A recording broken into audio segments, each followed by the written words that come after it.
We've gone to at length here with the blue line. I want to shift to the offense very briefly and one specific piece of the offense. What do you make of all the Kirill Kaprizov offseason drama? Is he going to the KHL? Is he not? Why hasn't Bill Guerin got this done yet? What's going on? What's taking so long? What are your thoughts on it, KG?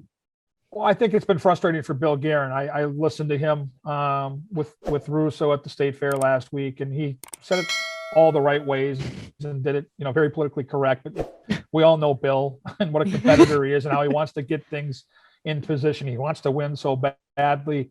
I'm sure it's wearing on him. We've talked about Kaprizov's agent being a handful. There's no doubt that he is. And people ask me, what are you looking for with this? Well, the Russian thing, that ship has sailed. So that option has come and gone. But now I'm worried about the term of this contract because I think Kaprizov's camp, specifically his agent, is looking for something in the neighborhood of 3 years. That's not going to work. I mean, if you're a Wild fan and it comes out and it's 3 years, you've got to do the math. They're still going to be paying Zach and Ryan, and that's going to be an issue because at that point, other teams can outbid you. You've got to get this thing to at least 4 or 5 years, and 5 would be ideal. I think I've heard 5 years, somewhere between 45 and 50 million tossed around.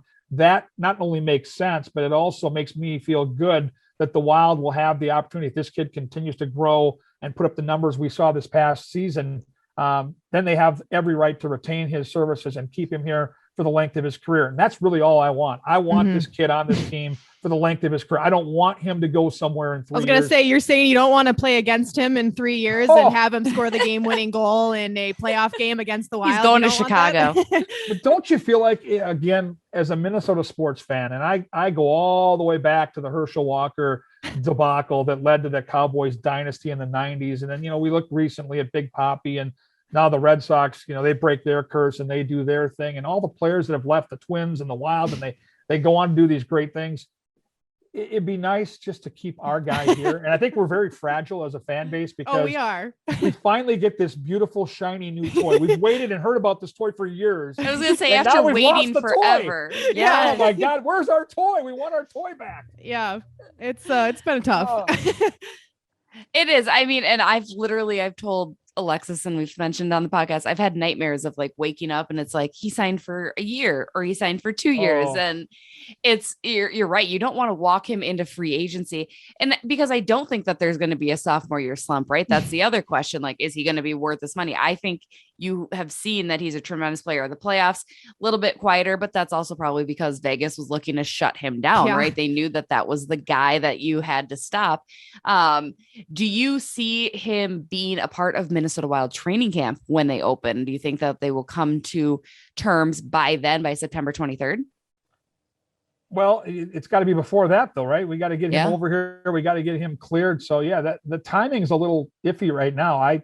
A week ago, I had no worries at all. And now I'm starting to get to that point where I'm looking at the calendar. I'm like, well, we're within 2 weeks to training camp. So it's got to be in the next week. So if we're talking a week from right now and there's still no contract, then I start to maybe not press the panic button, but at least locate the panic button and be ready to push it. Because now we're running out of time. And so I think they want to get something done here in the next week. I think that would be the most natural. I love that Bill Guerin shared some personal stories about when he missed time and held out and didn't go to training camp and missed some, early season games, how his season never came together for him. I think that's the other factor here too, is a Wild fan. We need 97 out there to be at his very best.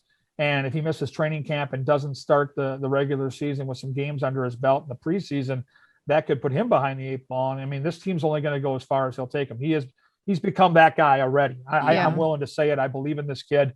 I think Kevin Fiala is a great 1-2 punch, but that is the guy that's got to make things happen. And so, there's a couple different ways to look at this.